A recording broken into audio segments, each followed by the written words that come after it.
Selamat pagi, perkenalkan saya atas nama Oktaviani Marcelina Kana, NIM PO 53032021997 dari tingkat 3B. Di sini saya akan mengkoreksi proposal teman saya bernama Mirviana Ria dengan judul proposal asuhan keperawatan pada klien dengan diagnosa medis pneumonia di Rumah Sakit ND. Baik, sekarang kita masuk di bab 1 pendahuluan latar belakang. Pembangunan di Indonesia anak adalah generasi penerus bangsa yang harus optimal kesehatannya. Usia anak-anak, khususnya usia balita, masih sangat rentan terhadap berbagai macam penyakit. Daya tahan tubuh yang masih lemah, sehingga sangat mudah tertular penyakit, khususnya penyakit pernapasan yang disebabkan oleh parasit seperti virus, jamur, dan bakteri karena mudah menular lewat udara. Maka, pemerintah memberikan program ASI eksklusif untuk mempertahankan imun tubuh agar tidak terjadi infeksi, salah satunya adalah penyakit pneumonia, menurut Herina Estiorini 2011. Pneumonia adalah penyakit infeksi akut yang mengenai jaringan paru-paru, tepatnya di alveoli, yang disebabkan oleh beberapa mikroorganisme seperti virus, bakteri, jamur, maupun mikroorganisme lainnya, menurut Kemenkes RI 2019. Pneumonia juga merupakan infeksi pernapasan akut yang menyerang paru-paru.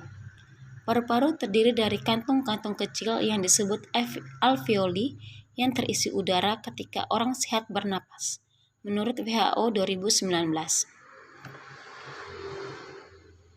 Data World Health Organization atau WHO pada tahun 2015 di seluruh dunia terjadi 1,6 sampai 2,2 juta kematian anak balita karena pneumonia setiap tahun.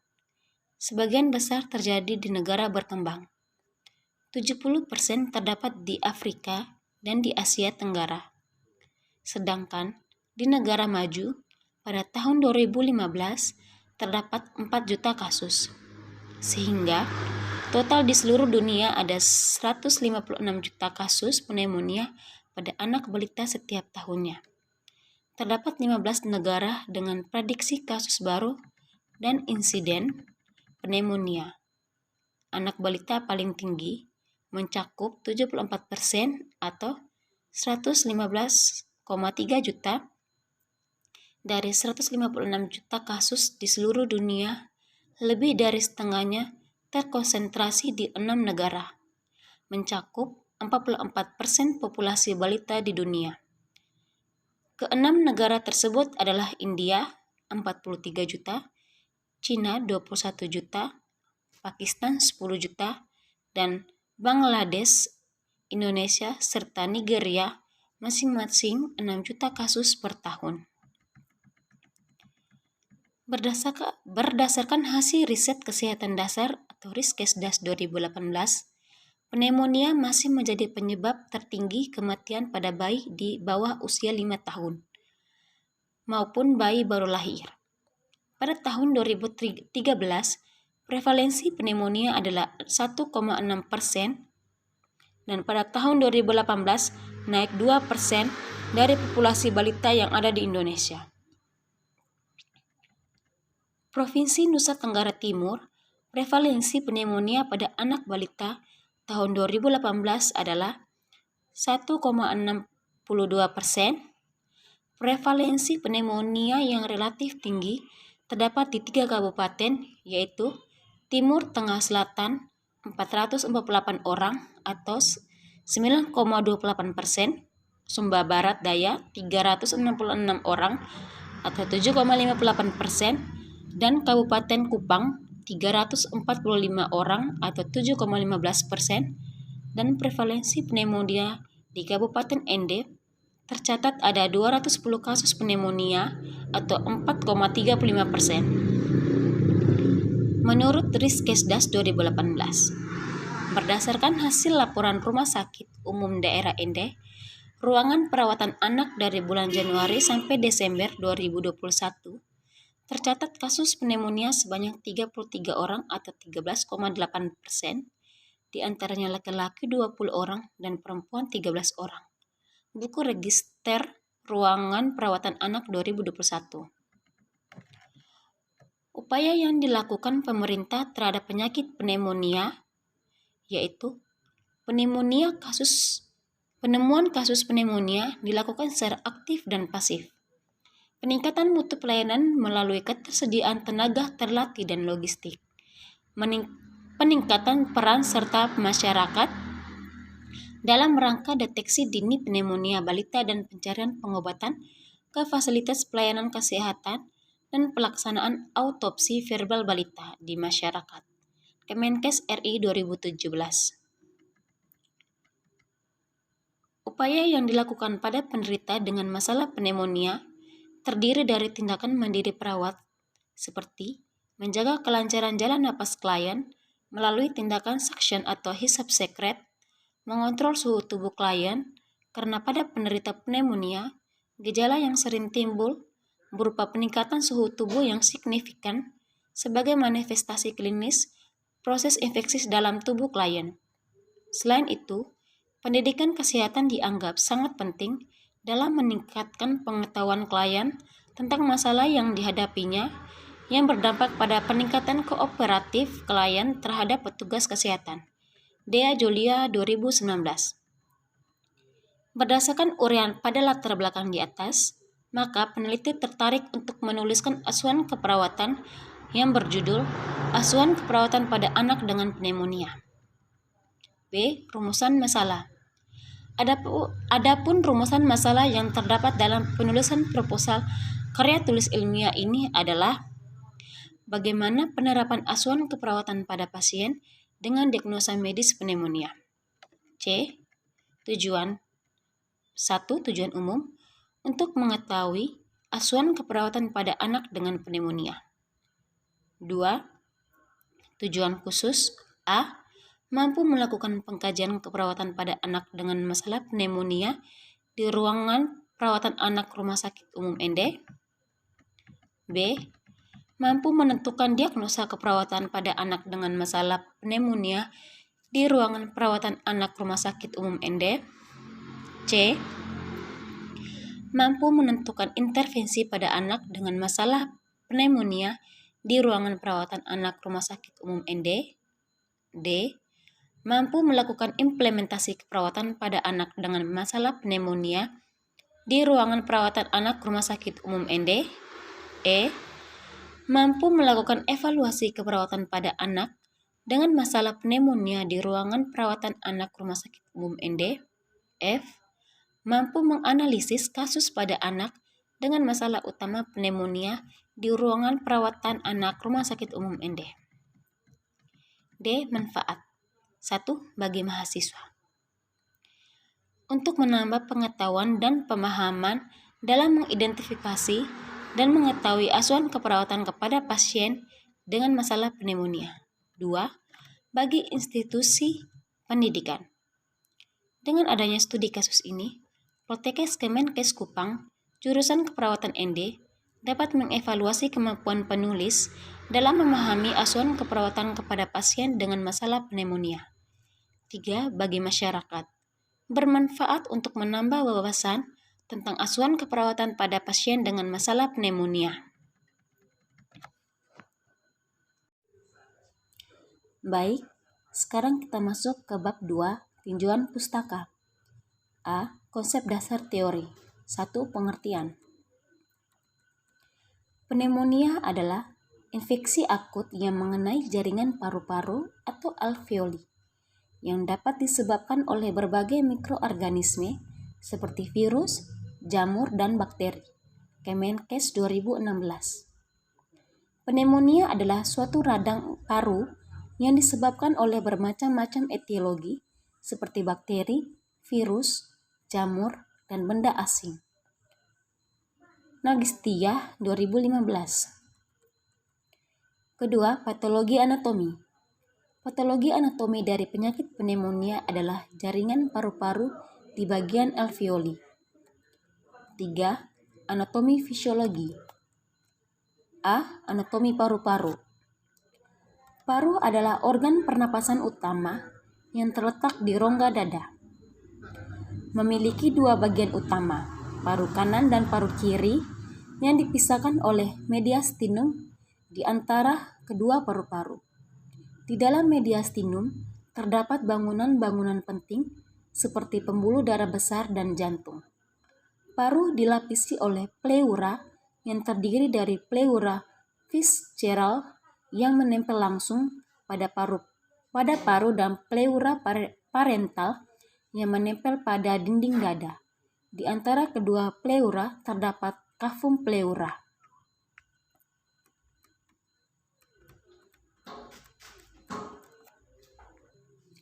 B. Fisiologi paru-paru. Fungsi utama paru-paru yaitu sebagai alat respirasi untuk pertukaran gas oksigen dan karbon dioksida. 4. Etiologi. Penyebab pneumonia umumnya adalah bakteri. Penyebab paling umum pneumonia yaitu bakteri Streptococcus pneumonia atau pneumococcus. Sedangkan pneumonia yang disebabkan karena virus umumnya adalah respiratory syncytial virus, rhinovirus, herpes simplex virus, severe acute respiratory syndrome atau SARS, menurut Nursalam 2016. A. Bakteri. Pneumonia bakterial dibagi menjadi dua bakteri penyebabnya yaitu 1. Tipikal organisme. Penyebab pneumonia berasal dari gram positif berupa A. Streptococcus pneumonia merupakan bakteri anaerob fakultatif. Bakteri patogen ini ditemukan pneumonia komunitas rawat inap di luar ICU sebanyak 20-60%. Sedangkan pada pneumonia komunitas rawat inap di ICU sebanyak 33%. B. Staphylococcus aureus. Bakteri anaerob fakultatif pada pasien yang diberikan obat secara intravena memungkinkan infeksi kuman ini menyebar secara hemotogen dan kontaminasi injeksi awal menuju paru-paru. Apabila suatu organ terinfeksi kuman ini, akan timbul tanda khas yaitu peradangan, nekrosis, dan pembentukan abses. C. Enterococcus. 2. Atipikal organisme. Bakteri yang termasuk atipikal adalah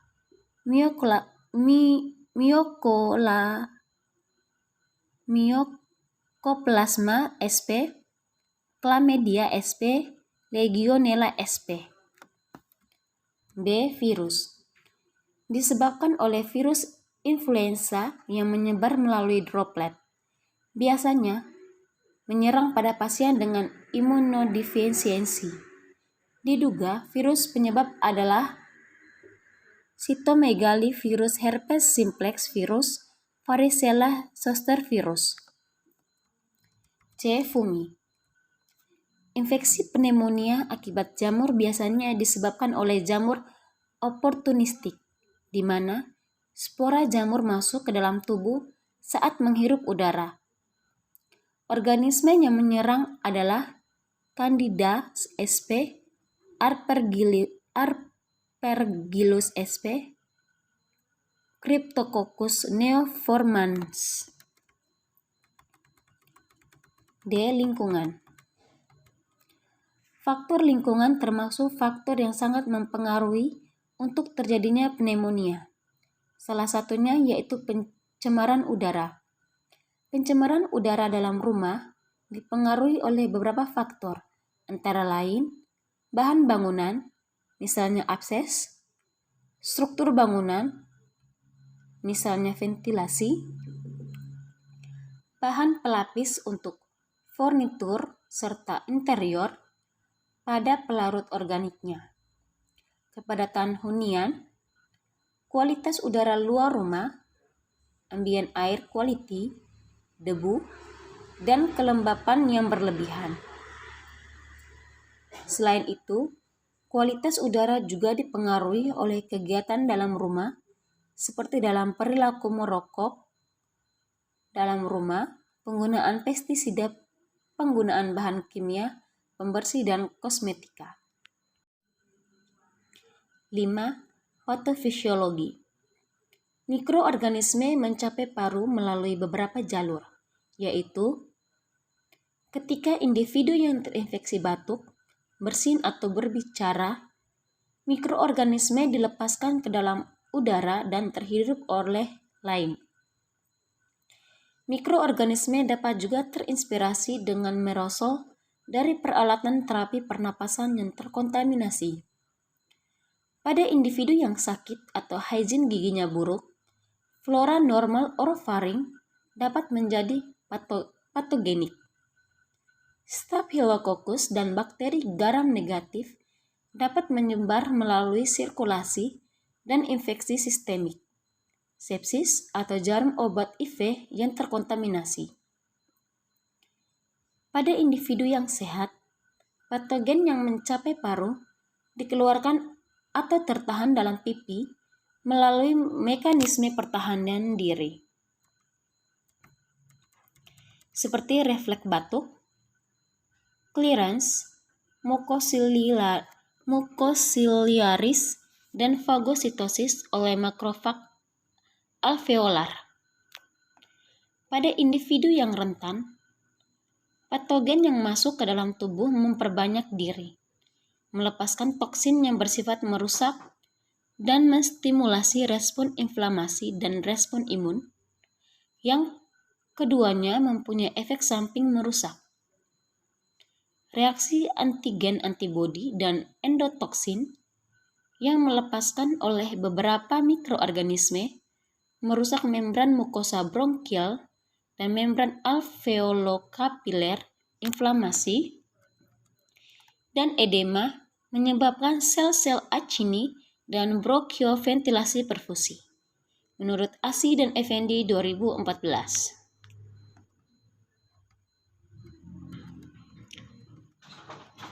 Terdapat pathway di dalam proposal tersebut.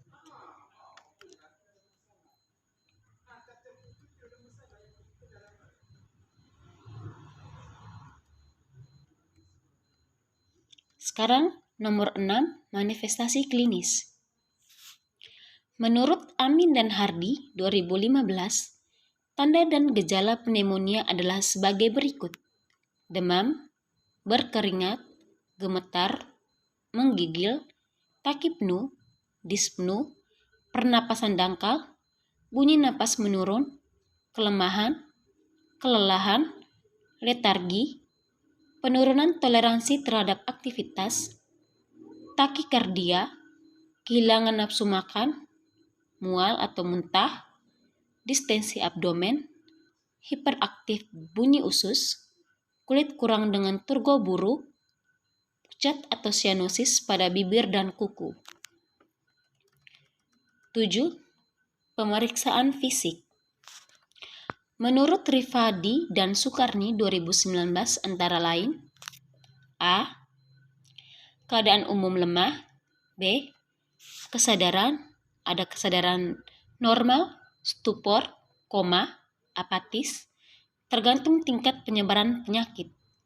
C. Tanda-tanda vital, tekanan darah, biasanya normal, nadi, takikardia, respirasi, takipnu, dispnu, progresif, pernapasan dangkal, penggunaan otot bantu pernapasan, suhu, hipotermi. D. Pemeriksaan antropometri, berat badan dan tinggi badan.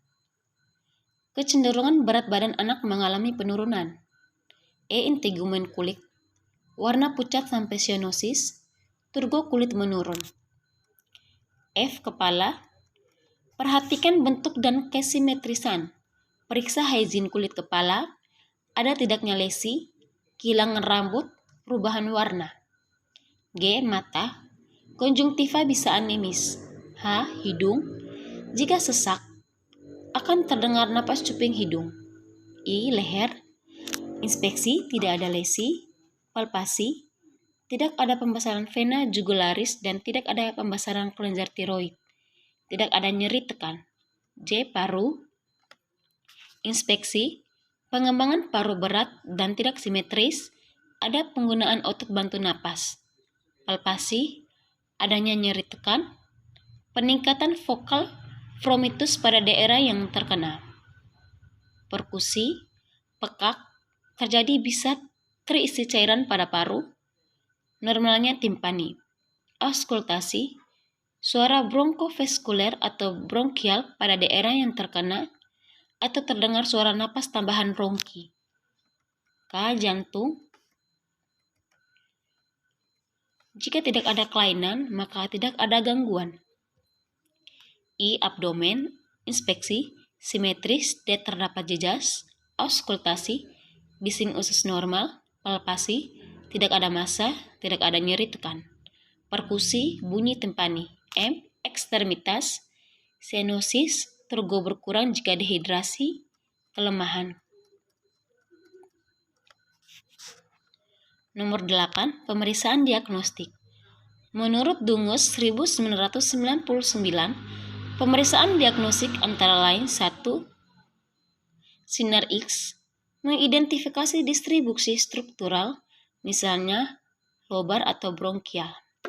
Dapat menyebabkan abses. 2. Pemeriksaan gram atau kultur, sputum dan darah untuk dapat mengidentifikasi semua organisme yang ada. 3. Pemeriksaan serologi membantu dalam membedakan diagnosis organisme khusus. 4. Pemeriksaan fungsi paru untuk mengetahui paru-paru, menetapkan luas berat penyakit, dan membantu diagnosis keadaan. 5. Biopsi paru untuk menetapkan diagnosis. 6. Spirometrik statik untuk mengkaji jumlah udara yang diaspirasi. 7. Bronkoskopi untuk menetapkan diagnosis dan mengangkat benda asing. Yang ke-9, penata laksanaan. A. Penata laksanaan medis. Menurut Nixon 2016, penata laksanaan medis antara lain 1. Pemberian antibiotik. 2. Pemberian antipiretik, analgesik, bronkodilator. 3. Pemberian oksigen. 4. Pemberian cairan sesuai indikasi. B. Penata laksanaan keperawatan. Menurut Nixon 2016, penata laksanaan medis antara lain 1. Ekspektoran yang dapat dibantu dengan postural drainase. 2. Rehidrasi yang cukup dan adekuat. 3. Latihan nafas dalam dan batuk efektif. 4. Oksigenasi sesuai dengan kebutuhan dan yang adekuat. 5. Diet tinggi kalori dan tinggi protein. 6. Terapi lain sesuai dengan komplikasi. 10. Komplikasi. Menurut Mutagin Arif 2014, komplikasi yang dapat terjadi adalah A. Pleuritis, yaitu peradangan pada selaput pembungkusan paru-paru atau pleura. B. Atelektasis, yaitu keadaan di mana paru-paru tidak dapat mengembang dengan sempurna akibat kurangnya mobilisasi atau refleks batu hilang. C. Emphysema, yaitu penumpukan nanah di antara paru-paru dan permukaan bagian dalam dinding dada atau pleura. D. Abses paru, penyakit yang menyerang organ paru-paru karena infeksi bakteri yang menyebabkan jaringan paru-paru menjadi bernanah. E. Edema pulmonari, yaitu suatu keadaan di mana cairan merebes keluar dari pembuluh darah kecil paru ke dalam kantung udara dan daerah di sekitarnya. F. Infeksi superperikarditis, yaitu peradangan yang terjadi pada selaput pemukus jantung atau perikardium. C.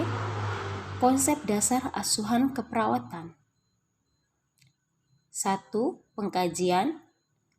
Menurut Dungus 1999, pengumpulan data per pola adalah antara lain: A. Pengumpulan data per pola, aktivitas atau istirahat, gejala, kelemahan, kelelahan, insomnia, tanda, letargi, penurunan toleransi terhadap aktivitas. Sirkulasi, gejala, riwayat adanya atau gejala kronis, tanda, takikardi, penampilan kemerahan atau pucat.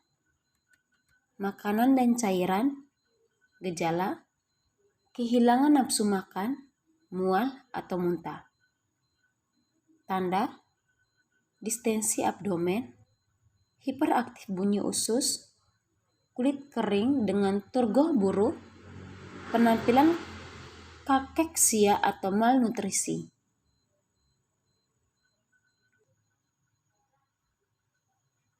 Neurosensori, gejala, sakit kepala daerah frontal atau influenza.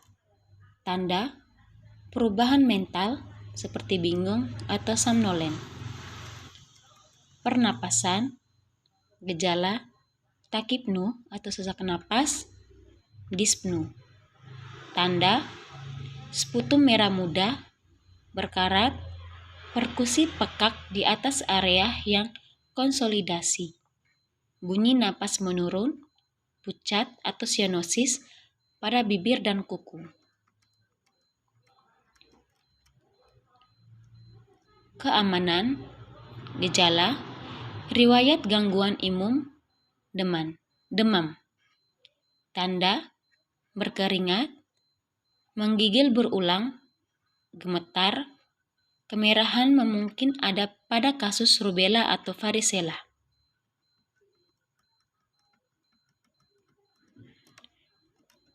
B. Tabulasi data. Demam, berkeringat, gemetar, menggigil, takipnu, dispnu, pernapasan dangkal, bunyi napas menurun, kelemahan, kelelahan, letargi, penurunan toleransi terhadap aktivitas, takikardia, kehilangan nafsu makan, mual atau muntah, distensi abdomen, hiperaktif bunyi usus, kulit kurang dengan turgo buruk, pucat atau sianosis pada bibir dan kuku.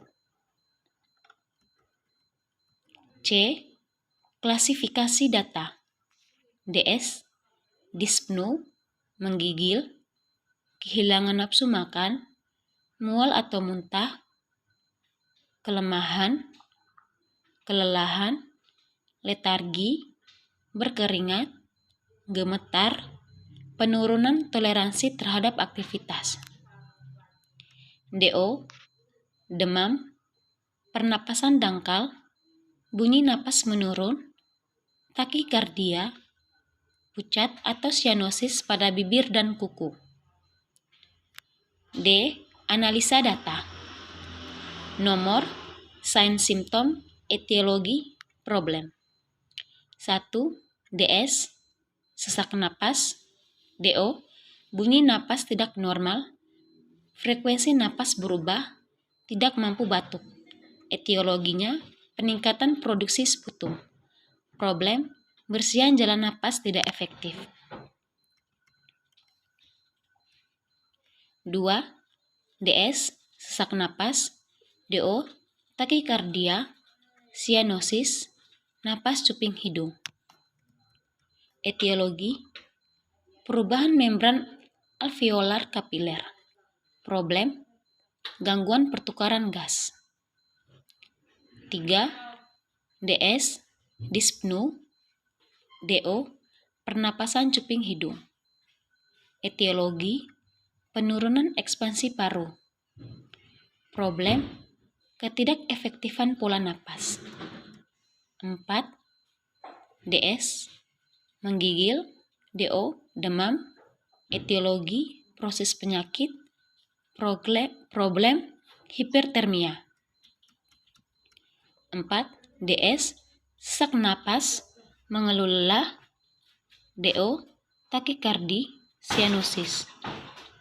Etiologi, ketidakseimbangan antara suplai dan kebutuhan oksigen.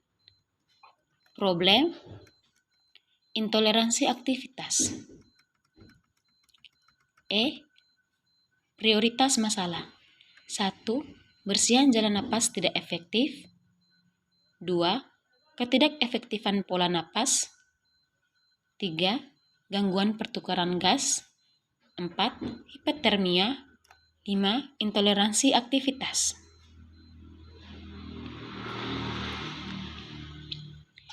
Dua, diagnosa keperawatan. A. Bersihan jalan napas tidak efektif berhubungan dengan peningkatan produksi sputum yang ditandai dengan DS, dyspnea, DO, bunyi napas tidak normal, frekuensi napas berubah. B. Ketidakefektifan pola napas berhubungan dengan penurunan ekspansi paru yang ditandai dengan DS, dyspnea, DO, pernapasan cuping hidung. C. Gangguan pertukaran gas berhubungan dengan perubahan membran alveolar kapiler yang ditandai dengan DS, sesak napas, DO, takikardia, sianosis, napas cuping hidung. D. Hipertermia berhubungan dengan proses penyakit yang ditandai dengan DS, gemetar, berkeringat, menggigil, DO, demam. Intoleransi aktivitas berhubungan dengan ketidakseimbangan antara suplai dan kebutuhan oksigen yang ditandai dengan DS, sesak napas, mengeluh lelah dan lemah, DO, takikardia, sianosis. 3. Intervensi keperawatan. Menurut Dungus 1999, intervensi yang dilakukan adalah sebagai berikut. A. Diagnosa pertama, bersihan jalan napas tidak efektif berhubungan dengan peningkatan produksi sputum. Hasil yang diharapkan atau kriteria evaluasi pasien akan 1. Mengidentifikasi atau menunjukkan perilaku mencapai bersihan jalan napas. 2. Menunjukkan jalan napas paten dengan bunyi napas bersih, tidak ada dyspnea, sianosis. Intervensi mendiri. 1. Kaji frekuensi atau kedalaman pernapasan dan gerakan dada.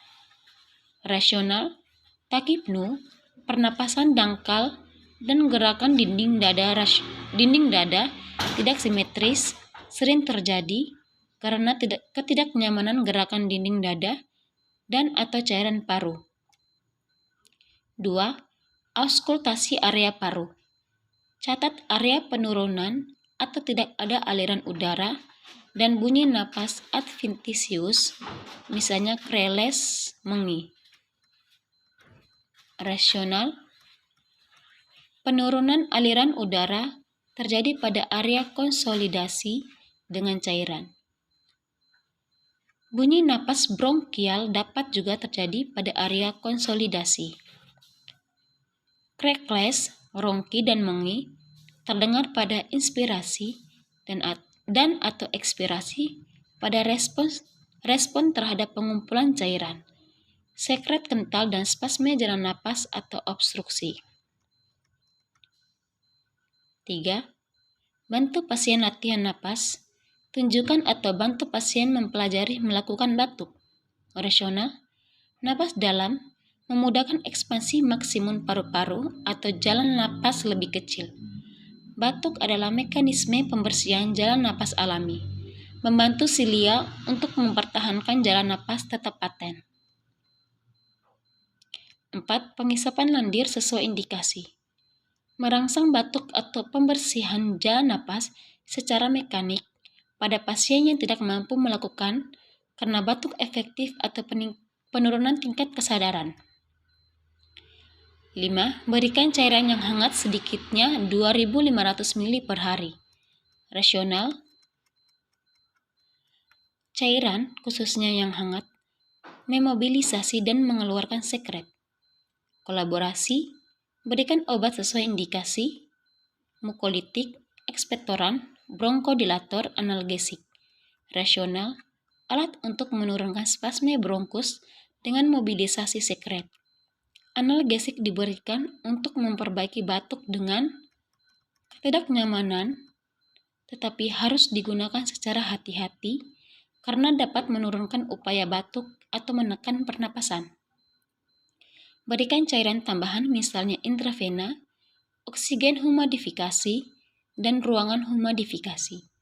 Rasional, cairan diperlukan untuk menggantikan kehilangan dan memobilisasi sekret. Diagnosa 2. Gangguan pertukaran gas berhubungan dengan perubahan membran alveolar kapiler. Hasil yang diharapkan atau kriteria hasil pada pasien. 1. Menunjukkan perbaikan ventilasi dan oksigenasi jaringan dengan GDA dalam rentang normal dan tak ada gejala distres pernapasan. 2. Berpartisipasi pada tindakan untuk memaksimalkan oksigenasi. Intervensi mandiri. 1. Kaji frekuensi, kedalaman, dan kemudahan bernapas. Rasional, manifestasi distres pernapasan tergantung pada atau indikasi derajat keterlibatan paru dan status kesehatan umum. 2. Observasi warna kulit, membran mukosa dan kuku, catat adanya sianosis perifer kuku. Rasional, sianosis kuku menunjukkan vasokonstriksi atau respon tubuh terhadap demam atau menggigil. 3. Kaji status mental. Rasional, gelisah, mudah terangsang, bingung dan somnolen dapat menunjukkan hipoksemia atau penurunan oksigenasi cerebral. Kolaborasi, berikan terapi oksigen dengan benar, misalnya dengan nasal prong, masker venturi. Rasional, tujuan terapi oksigen adalah mempertahankan PaO2 di atas 60 mmHg. Oksigen diberikan dengan metode yang memberikan pengiriman tepat dalam toleransi pasien. Awasi GDA, nadi oksimetri. Rasional, mengevaluasi proses penyakit dan memudahkan terapi paru.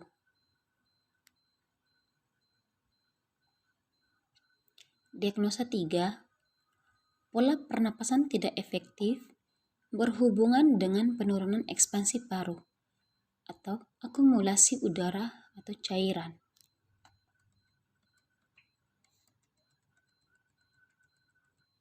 Hasil yang diharapkan atau kriteria evaluasi pasien akan 1. Menunjukkan pola pernapasan normal atau efektif dengan GDA dalam rentang normal. 2. Bebas sianosis dan tanda atau gejala hipoksia. Intervensi mandiri. 1. Mengevaluasi fungsi pernapasan. Catat kecepatan atau pernapasan serak, dyspnoe, terjadinya sianosis, perubahan tanda vital.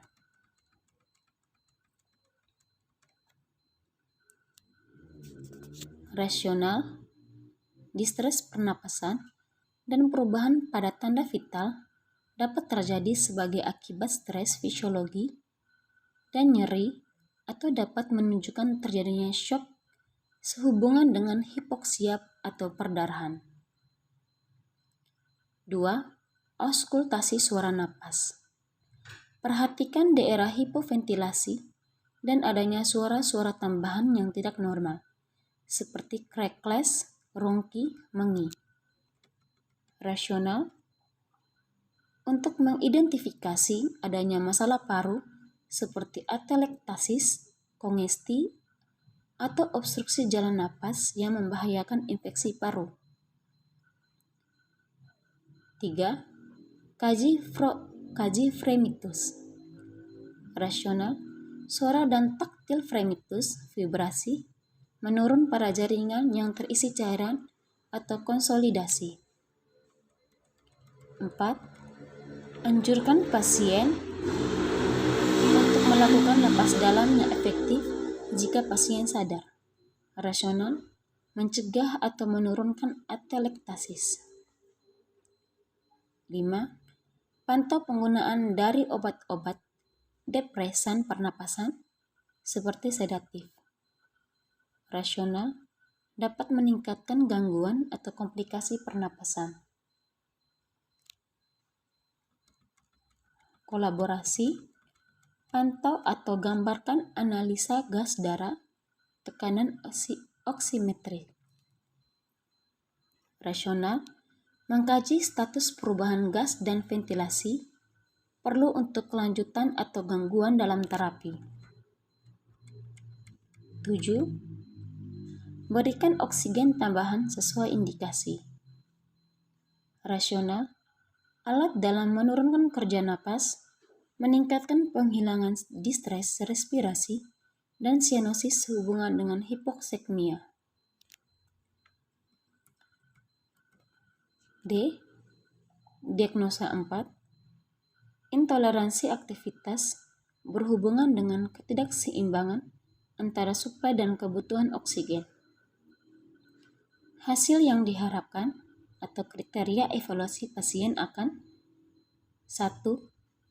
Melaporkan atau menunjukkan peningkatan toleransi terhadap aktivitas yang dapat diukur dengan tak adanya dyspnoe, kelemahan, berlebihan, dan tanda vital dalam rentang normal.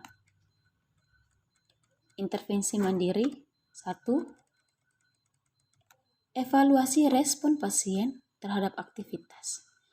Catat laporan dyspnoe, peningkatan kelemahan atau kelelahan, dan perubahan tanda vital selama dan setelah aktivitas. Rasional, menetapkan kemampuan atau kebutuhan pasien dan memudahkan pilihan intervensi. 2. Berikan lingkungan yang tenang dan batasi pengunjung selama fase akut sesuai indikasi. Rasional, menurunkan stres dan rangsangan berlebihan, meningkatkan istirahat. 3.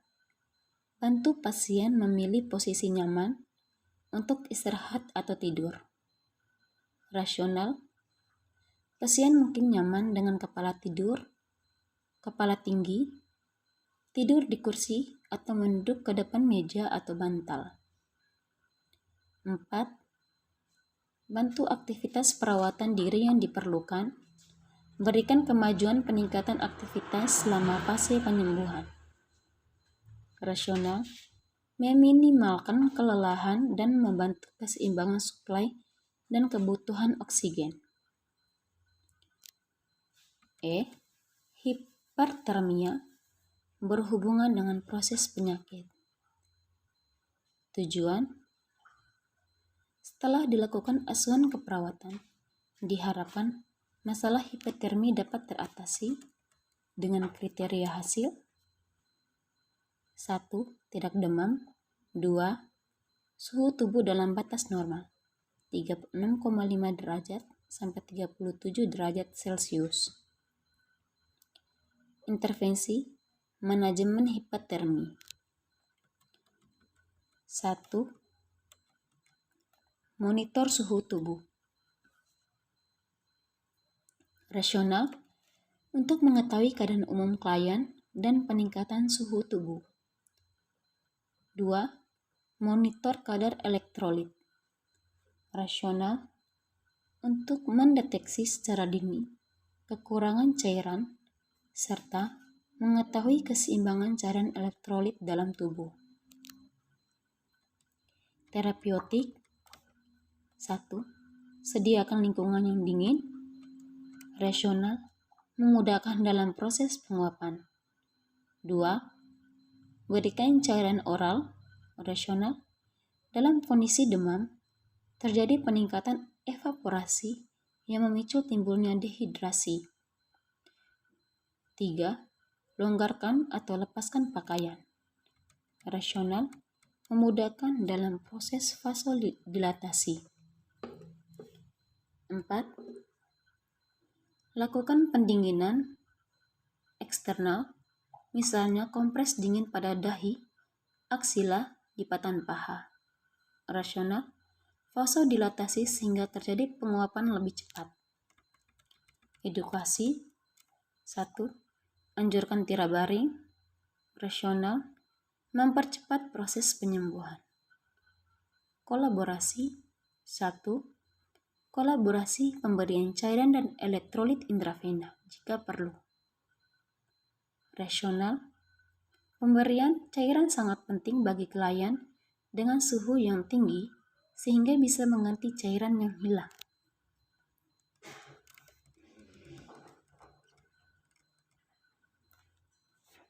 Empat, implementasi keperawatan. Implementasi adalah tahap keempat dalam proses keperawatan yang merupakan serangkaian kegiatan atau tindakan yang dilakukan oleh perawat secara langsung pada klien.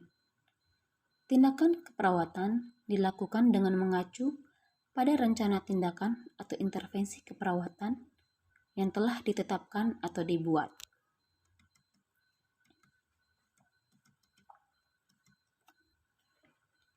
Lima, evaluasi keperawatan. Evaluasi adalah tahap terakhir dari proses keperawatan dengan cara melakukan identifikasi sejauh mana tujuan dari rencana keperawatan tercapai atau tidak.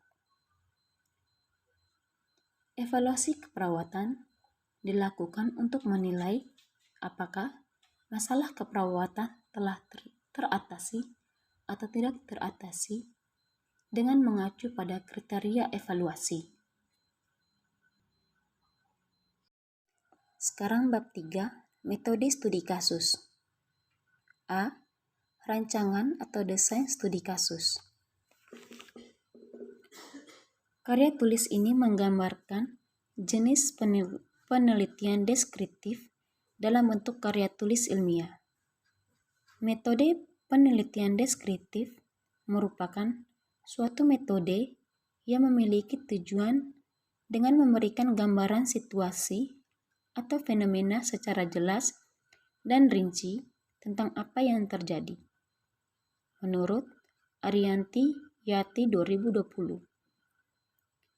Pendekatan yang digunakan adalah pendekatan asuhan keperawatan yang meliputi pengkajian, diagnosa keperawatan, perencanaan, pelaksanaan, dan evaluasi pada klien dengan diagnosa medik pneumonia pada anak.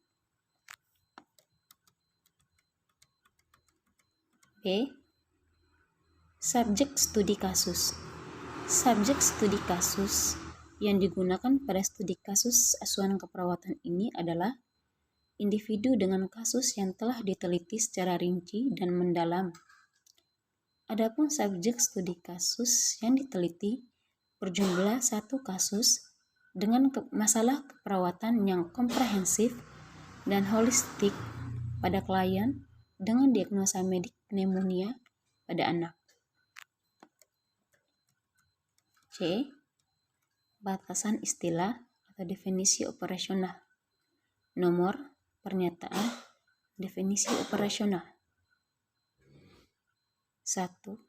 Asuhan keperawatan adalah suatu proses kegiatan pada praktik keperawatan yang diberikan secara langsung kepada klien atau pasien di berbagai tatanan pelayanan kesehatan. 2.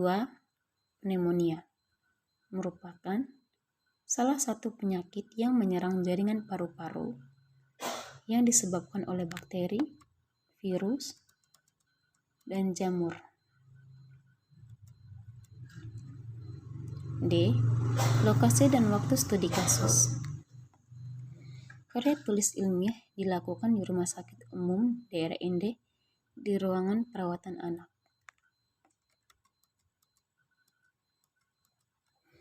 E. Prosedur studi kasus. Studi kasus diawali dengan penyusunan proposal dengan menggunakan metode studi kasus. Setelah disetujui oleh pembimbing, maka penyusunan proposal dilanjutkan dengan kegiatan pengumpulan data. Data studi kasus berupa hasil pengukuran observasi, wawancara, pelaksanaan tindakan, dan studi dokumentasi terhadap kasus yang dijadikan subjek studi kasus. F. Teknik pengumpulan data. Proses pengumpulan data diawali dengan meminta izin Direktur Rumah Sakit Umum Daerah Ende. Setelah mendapatkan izin dari Direktur, kemudian meminta izin Kepala Ruangan Perawatan Anak. Kemudian, Kepala Ruangan menyerahkan surat permohonan pengambilan pasien untuk menentukan kasus yang dipilih. Setelah itu, memilih responden, lalu menjelaskan tujuan dan meminta tanda tangan informed consent. Pada penulisan ini, metode pengumpulan data yang digunakan yaitu 1. Wawancara. Wawancara yang dipergunakan untuk mengumpulkan data secara lisan dari pasien dan keluarga yaitu menanyakan mengenai biodata klien, tanggung jawab, keluhan utama yang dirasakan klien saat wawancara berlangsung, riwayat penyakit sekarang, riwayat penyakit terdahulu, riwayat kesehatan keluarga, riwayat sosial. Kebutuhan dasar seperti nutrisi, aktivitas atau istirahat, personal hygiene, eliminasi, pengkajian fisik dan mental.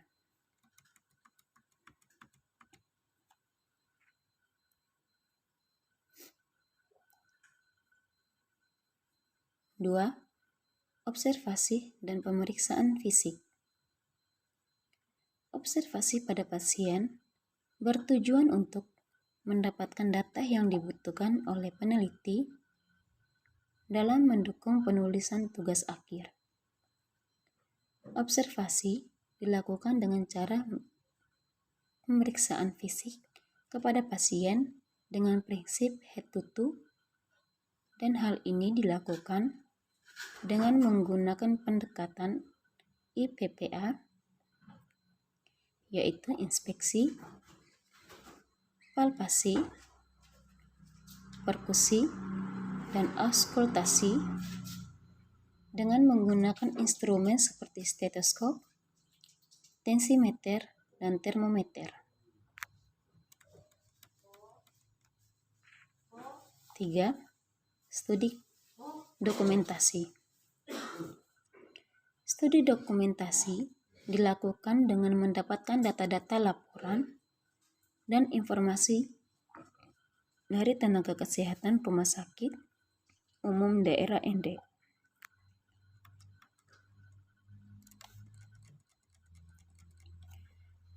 Keabsahan data.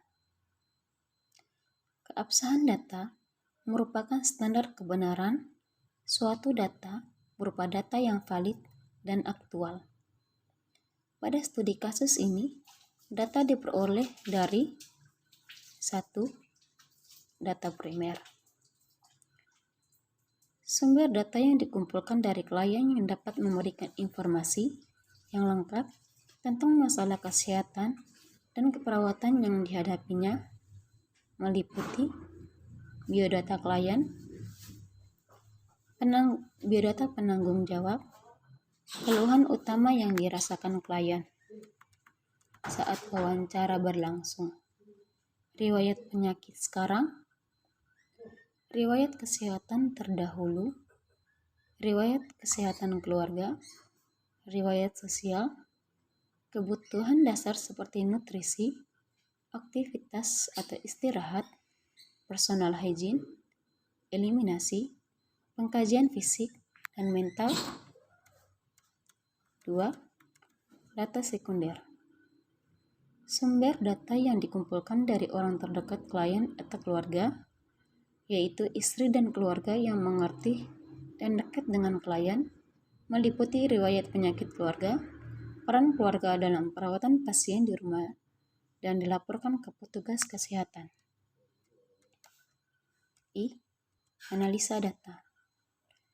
Analisa data yang dikumpulkan dalam penelitian ini dimulai dengan mengumpulkan data-data berupa data kesehatan dan data keperawatan yang kemudian diklasifikasikan dalam bentuk data subjektif dan data objektif. Setelah diklasifikasi, data-data tersebut kemudian dianalisis untuk mendapatkan masalah keperawatan yang muncul pada klien. Dari masalah-masalah keperawatan yang ditemukan tersebut dijadikan diagnosa keperawatan yang akan diatasi dengan perencanaan keperawatan yang tepat dan diimplementasikan kepada klien. Setelah dilakukan implementasi, dilanjutkan dengan mengevaluasi hasil tindakan yang telah dilakukan. Data-data dari hasil pengkajian sampai evaluasi ditampilkan dalam bentuk naratif, kemudian dianalisis kesenjangan antara teori dan kasus nyata pada pasien pneumonia anak. Kemudian ada daftar pustaka.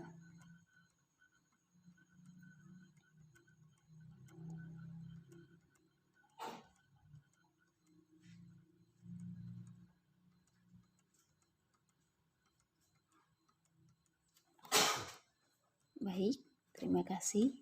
Saya sudah mengkoreksi proposal dari teman saya bernama Maria Merviana Ria. Sekian dari saya ucapkan terima kasih dan selamat pagi.